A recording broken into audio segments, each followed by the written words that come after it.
chosen one, lock your attention on this message right now.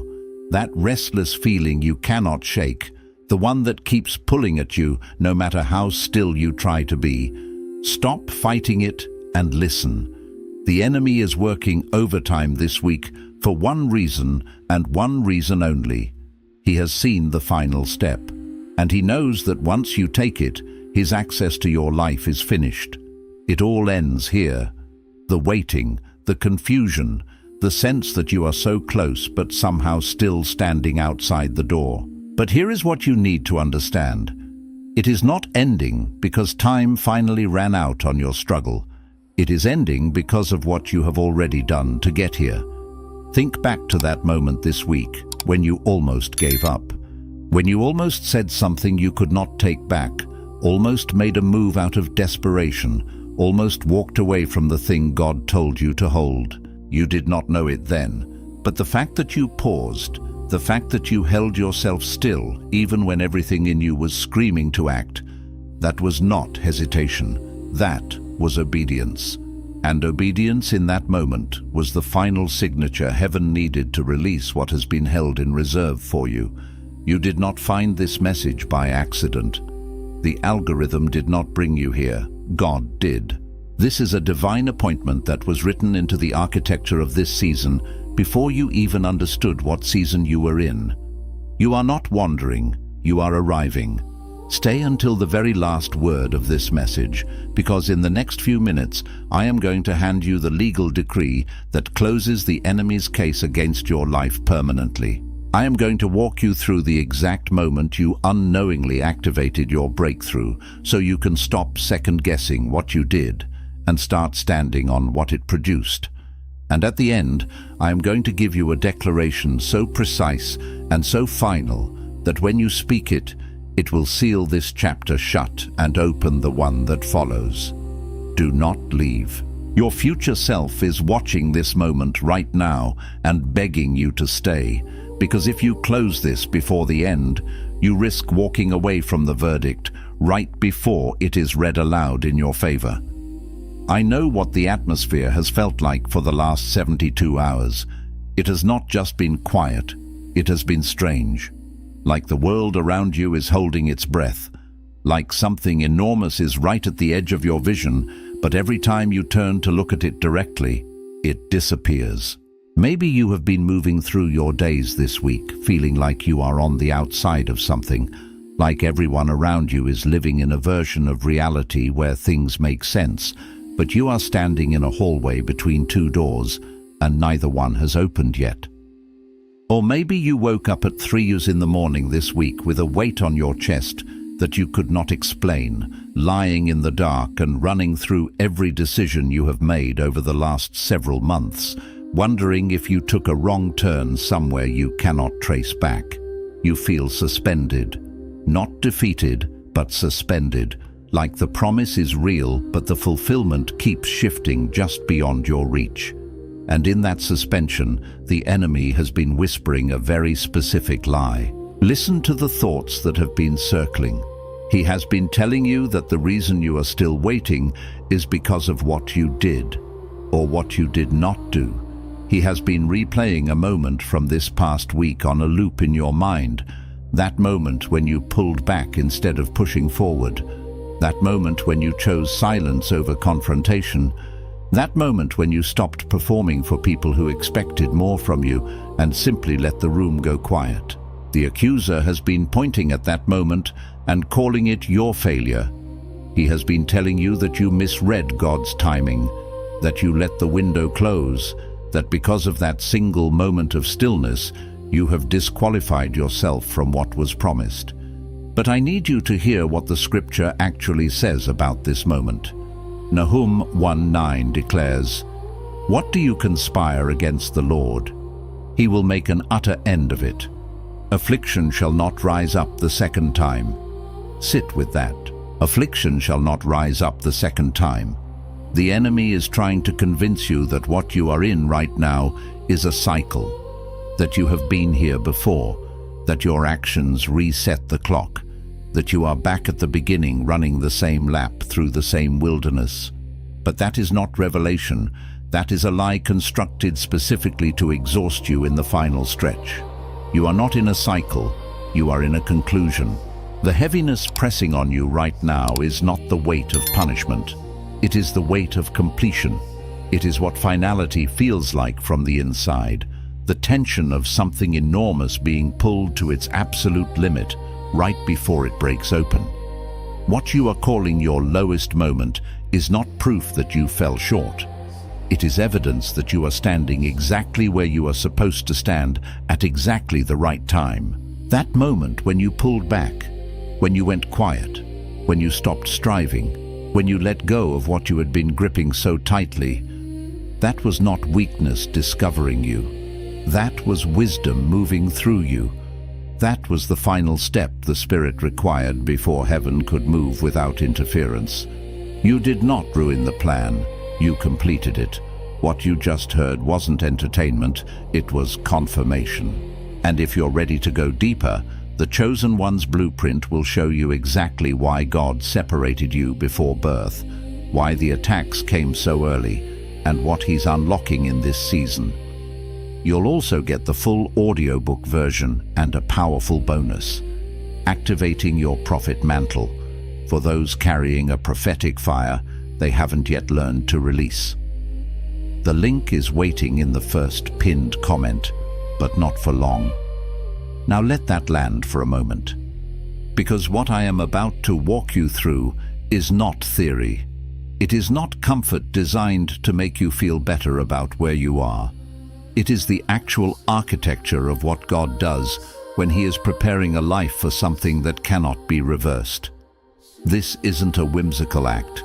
It's the deliberate, intricate blueprint of a master builder, laying foundations that will withstand the ages. He is not merely patching up circumstances. He is re-engineering your very spiritual infrastructure. And the reason most people miss it is because it does not look the way they imagined breakthrough would look.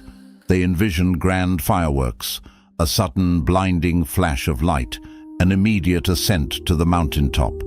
Instead, it is quieter, it is heavier.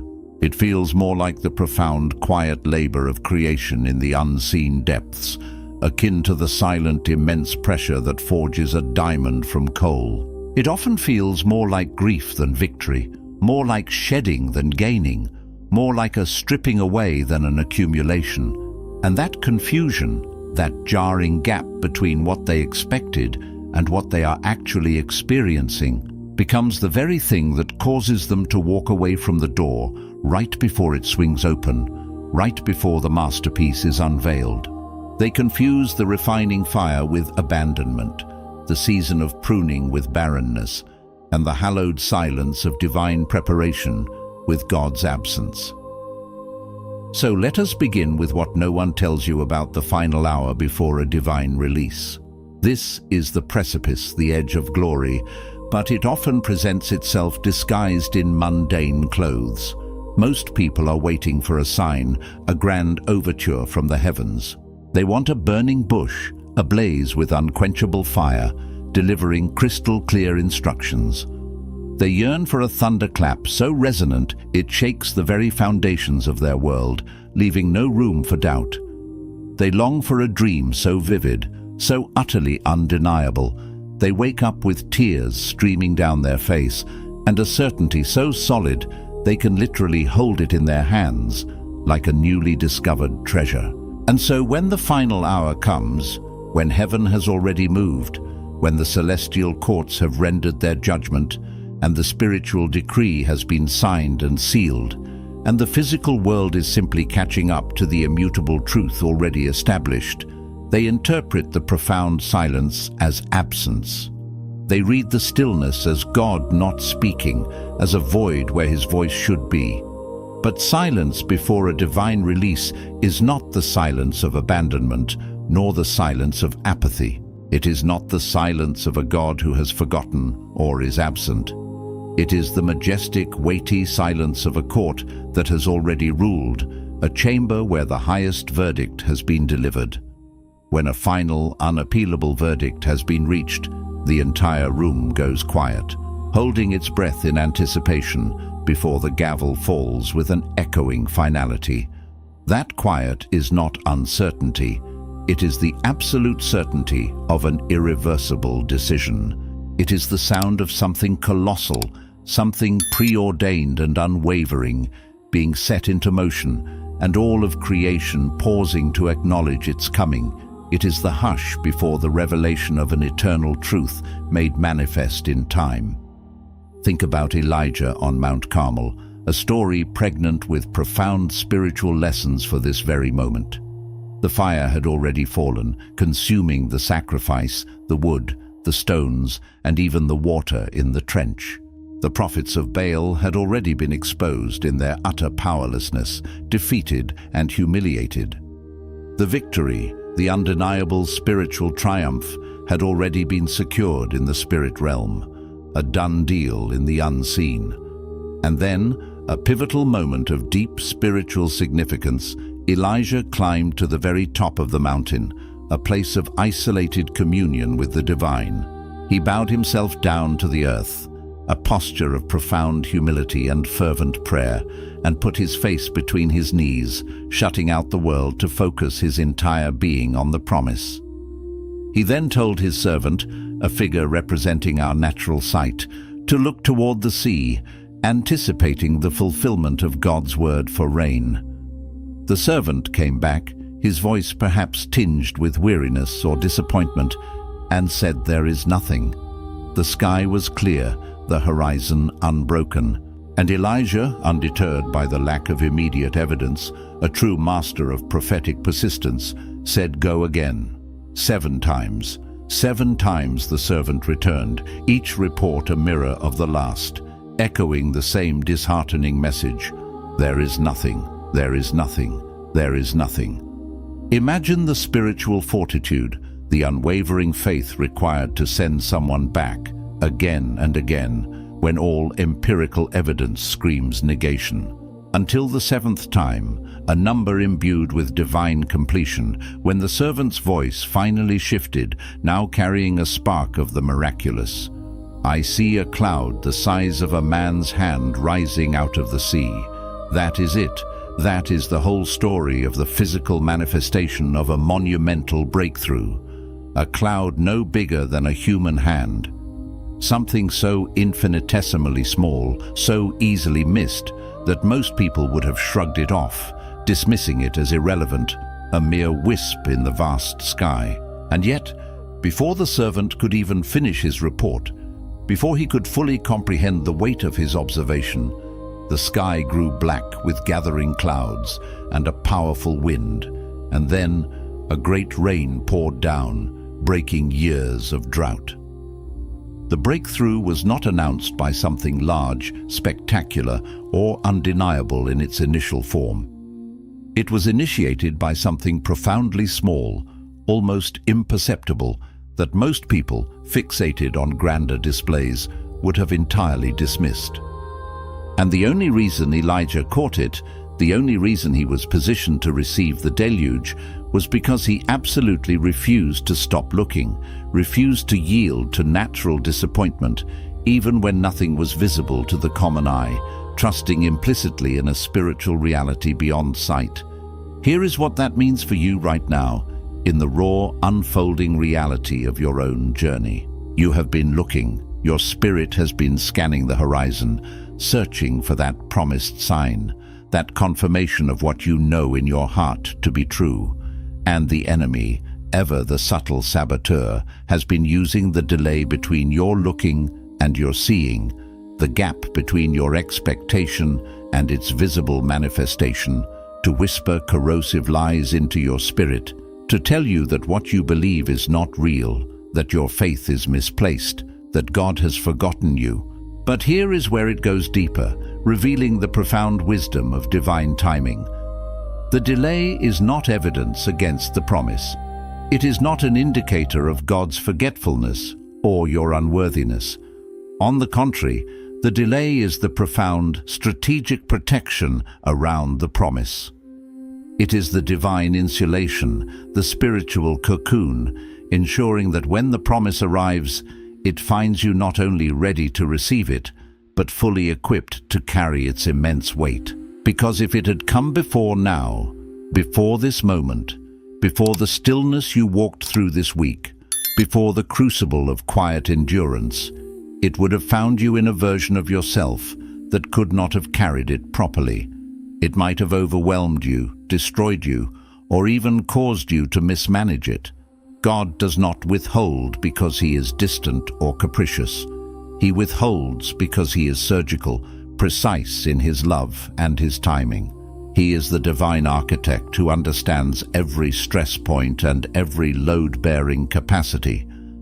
He times his releases around your capacity, around the robustness of your spiritual infrastructure, not around the fleeting demands of your calendar or your impatient longing. And this week, through what felt like an almost unbearable restraint, through what felt like an isolating silence, through what felt like you pulling back and holding your position when everything in your human nature screamed to push forward, to force a result.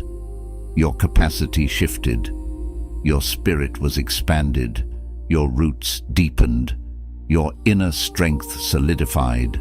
You became the version of yourself who can carry what is coming, not just without being destroyed, but capable of stewarding it with wisdom, grace, and unwavering strength on arrival.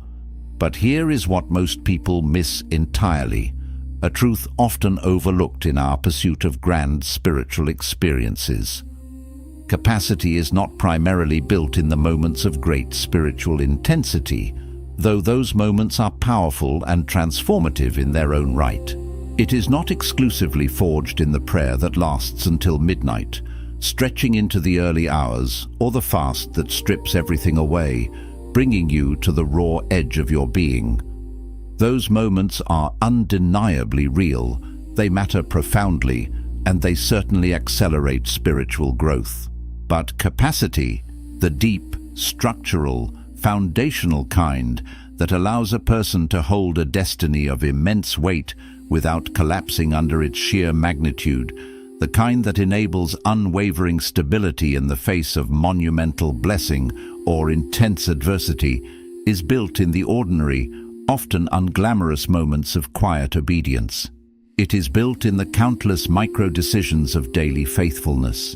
It is built in the moment you chose not to perform for human approval, when every carnal instinct urged you to step forward and seek validation.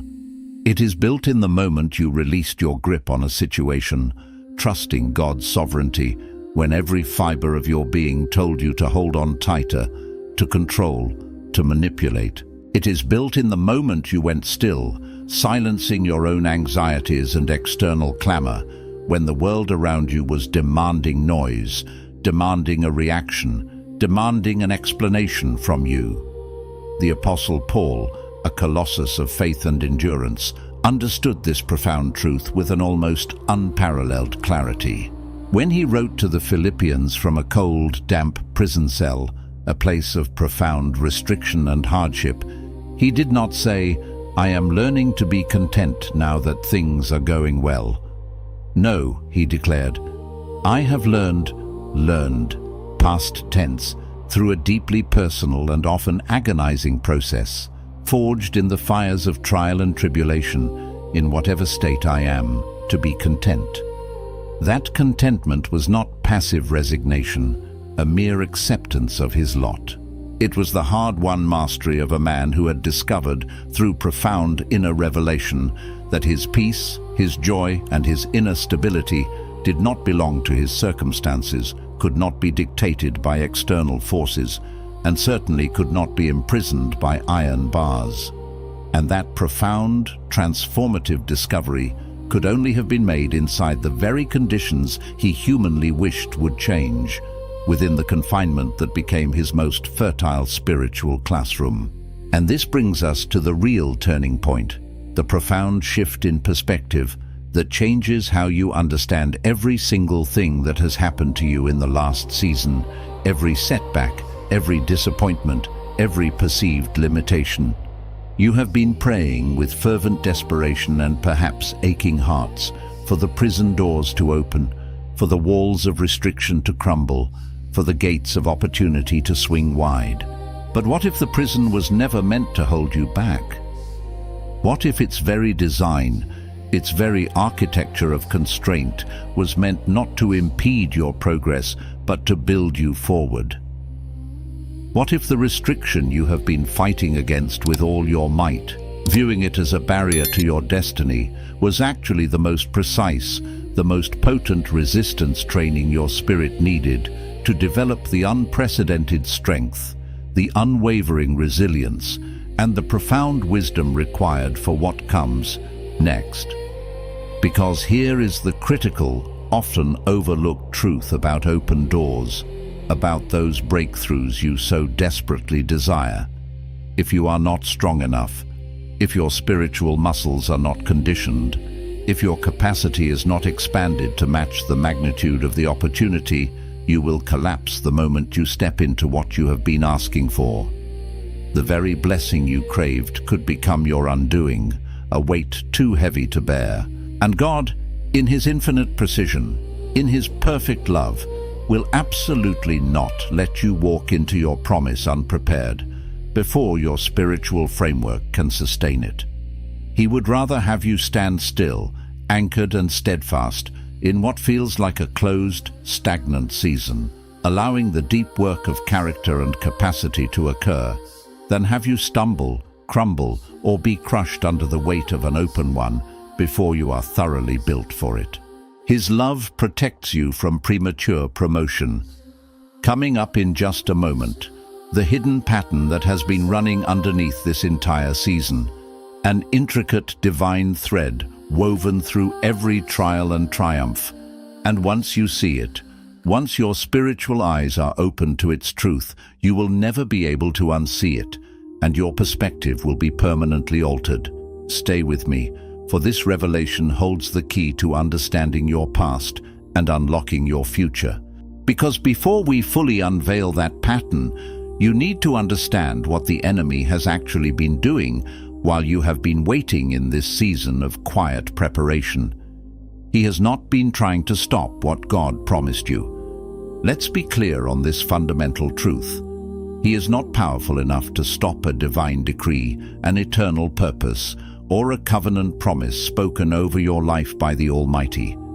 His power is limited, His access is restricted, and His ultimate defeat is already sealed. What He has been relentlessly trying to do, with cunning and malice, is to get you to disqualify yourself before the appointed, perfect moment arrives.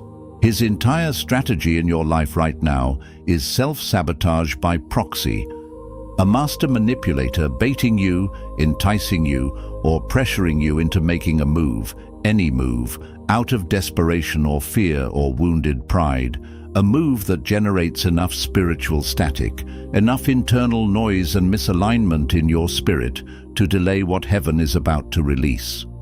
Think about how Saul, the very first king of Israel, lost his throne and forfeited his dynasty. The prophet Samuel, God's appointed messenger, told him to wait 7 days at Gilgal before the impending battle, to wait for Samuel's arrival to offer the burnt offering and seek the Lord's guidance. 7 days. A seemingly simple command, a test of trust and obedience in the face of mounting pressure. And when the 7th day came, when the precise moment of divine timing was at hand, and Samuel had not yet appeared, and the people were scattering in fear, their morale plummeting, Saul could not hold the stillness any longer. He yielded to the external pressure, to his own anxiety, and to the fear of man. He offered the burnt offering himself, usurping the priestly role, acting outside of God's prescribed order. He acted out of anxiety instead of profound, unwavering obedience. And the moment Samuel arrived, literally, the very moment he walked onto the scene, he declared, "Your kingdom shall not continue." Not because Saul had done something overtly evil in the eyes of the world, not because he was caught in a heinous sin on the battlefield, but because he could not hold his position in the waiting, because he failed the test of stillness and trust. The very moment of his catastrophic failure was not on the battlefield amidst the clash of swords and shouts of war. It was in the quiet, tension-filled space before the battle, when nothing was happening, when the only requirement was patient, obedient stillness, and his human patience tragically ran out. That, precisely, is the profound warfare you have been in this week, perhaps without even fully recognizing its spiritual significance. Not a confrontational battle with visible enemies or dramatic clashes. No, this has been a waiting battle, a war of endurance, patience, and internal resolve against the subtle whispers of doubt and the relentless pressure to act prematurely. And you held it. Let me say that again, letting the weight of that truth settle deeply into the very core of your being, so it lands where it needs to land. You held it. You stood your ground. You did not fully understand, perhaps, the intricate spiritual dynamics at play, or the precise nature of the test you were undergoing. You just knew, with an undeniable certainty deep within your spirit, that something felt inherently dangerous about moving too fast, about speaking too quickly, about letting the external pressure and the clamor of circumstances dictate your next step, your next word, your next action. And so you paused. You went quiet. You deliberately held the line in what felt like absolute nothingness, in a vacuum of inaction, in a space that seemed devoid of progress or movement. But that nothing, that quiet, that stillness, was everything. That profound obedience in stillness, that radical trust in the unseen, was the precise signature heaven was waiting for, the crucial affirmation of your readiness before it could fully release the verdict in your favor and manifest the breakthrough into your natural reality. And this leads us to something most people in this position, poised on the brink of profound breakthrough, never fully grasp. A truth that liberates the spirit and anchors the soul. The verdict is not something God is still deciding. He is not currently deliberating over your worthiness, weighing your past actions against your future potential, or considering whether to change his mind about you. The verdict, the eternal decree over your life, was written and sealed before you were even born, etched into the fabric of creation by the hand of the divine. What changes in the natural realm, what we perceive as delay or sudden release, is not the content of the outcome, for that is immutable. What changes is merely the timing of when that outcome, already decided in the heavens, is fully revealed and made manifest in your temporal experience. Heaven does not change its mind about you based on your worst week, your greatest failure, or your deepest moments of doubt. Heaven's declaration over your life, your purpose, your destiny, was sealed and affirmed before you had a worst week, before you had a best week, indeed before you had any week at all, before time began for you. What the enemy fights with relentless cunning and strategic malice is not the content of the verdict itself. He knows he cannot alter that. What he fights with every fiber of his limited being is the precise moment of its disclosure, its unveiling, its manifestation. He fights to push that moment further and further into the future, to exhaust you before you hear it read, to wear down your hope and your resolve, to make you walk away from the very courtroom of heaven right before the judge speaks, right before the gavel falls, right before your name is called to receive what is rightfully yours. And that is precisely why the final stretch always feels the most intense, the most draining, the most fraught with spiritual pressure. Because he is not fighting your destiny, which is unassailable. He is fighting your ability to stay present, to stay anchored in faith, to stay expectant long enough to receive it, to witness its full arrival. Now here is the one thing most people consciously or unconsciously avoid, because it requires a level of raw, unflinching honesty that is genuinely uncomfortable, a piercing look into the most guarded chambers of the soul. And yet, it is the absolute key to unlocking everything else.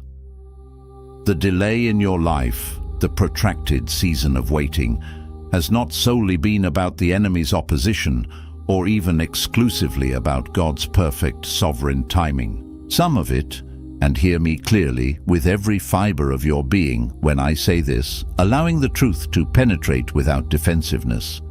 Some of it has been about the silent, often unconscious agreement you made with the insidious voice that told you, repeatedly, that you were not enough to receive what you were asking for. Not the enemy's voice, though he certainly amplifies it, your own. Because somewhere in the years of waiting and striving and hoping and being profoundly disappointed, a belief, subtle yet deeply corrosive, solidified inside you, whispering a narrative that says, people like me do not actually get to walk into things like this. Blessings like that are for other people, people who have it together, whose lives are seemingly perfect, people who have not made the mistakes I have made, who do not carry the burdens of my past, people who have been more faithful, more consistent, more spiritually disciplined, more worthy, but not me. And that belief, whispered quietly in the hidden recesses of your heart, perhaps never spoken out loud, but vibrantly alive and operational beneath every single prayer you have prayed, every act of faith you have attempted, that belief has been the hidden, self-imposed ceiling on your breakthrough. Not because God ever agreed with it, for his thoughts toward you are always of peace and a future full of hope, but because you did. You gave it permission to limit you, to define your boundaries, to cap your potential. And just when you think you fully understand the problem, when you believe you've identified the root of the issue, there is one more profound layer beneath it. A deeper strata of internal resistance. Because it is not just that you have been operating under an identity that is inherently smaller, more constrained, and less capable than what heaven divinely assigned you at your very inception. It is that somewhere along the way, through repeated hurts, protective instincts, and perhaps even misplaced humility, you began to actively protect that smaller identity. You built invisible walls around it, walls of self-preservation and fear, fortifying its limitations.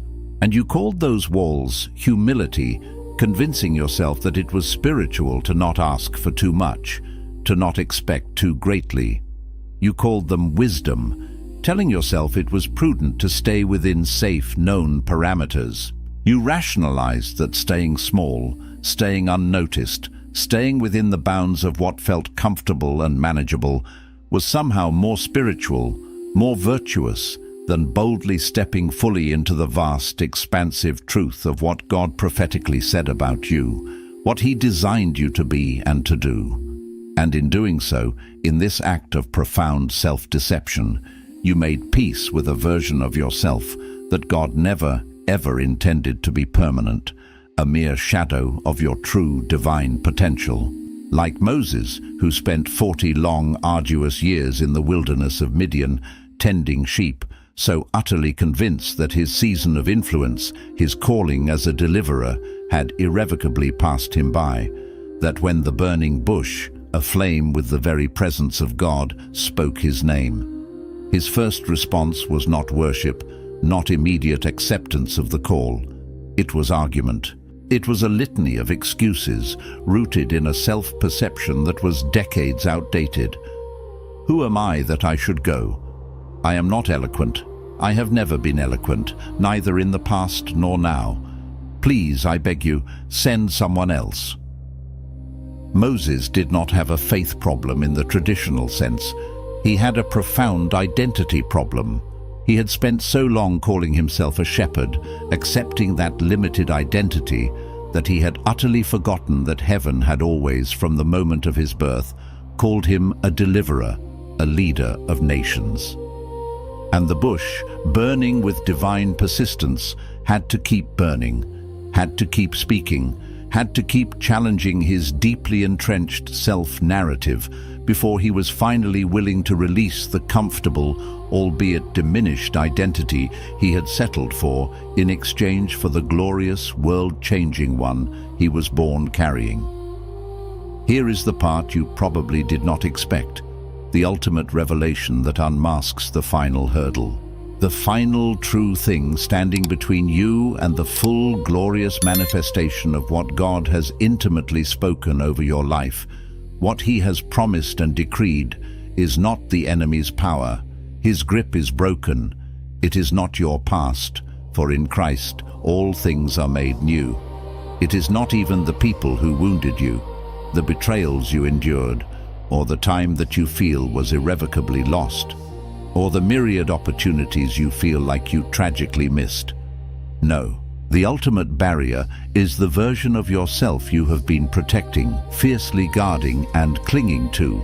The smaller, safer, quieter version that learned how to survive inside limitation, inside the perceived constraints of your life, and over time began to tragically mistake mere survival for your divine calling. And until you consciously, intentionally and defiantly release that version, until you stop defending the self-imposed ceiling you built above yourself, the one that kept you from stretching and growing, and start reaching with audacious faith toward the boundless, limitless one heaven set for you, the door to your destiny will remain exactly where it is, not locked from the outside by an external force you cannot control, but left closed from the inside by you. Because some part of you, some deeply ingrained whisper of doubt, is still not fully and completely convinced that what God said about you, in all its grandeur and impossible glory, was actually meant to come true for you. But I want you to hear this as clearly as anything else has landed today. It was, it is, and it will. Place your hand on your heart right now and speak this with me. I release the version of myself I have been protecting.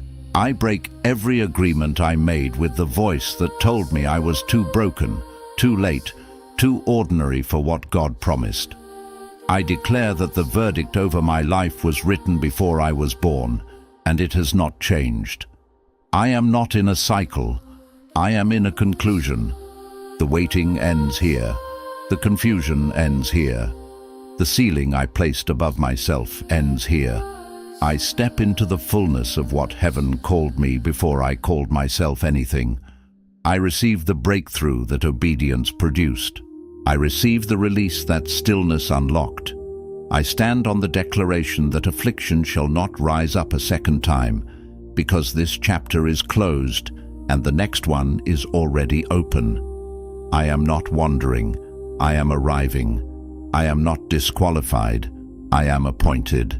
And I walk forward from this moment, knowing that I am seen, I am chosen, I am built for this. And what God started in me, He is faithful and more than able to complete. If this message confirmed what your spirit already knew, share it with someone who needs to hear it today. Leave a word in the comments, even just one word, because your testimony is someone else's breakthrough, and you may be the voice God uses to keep them from walking away right before their verdict is read.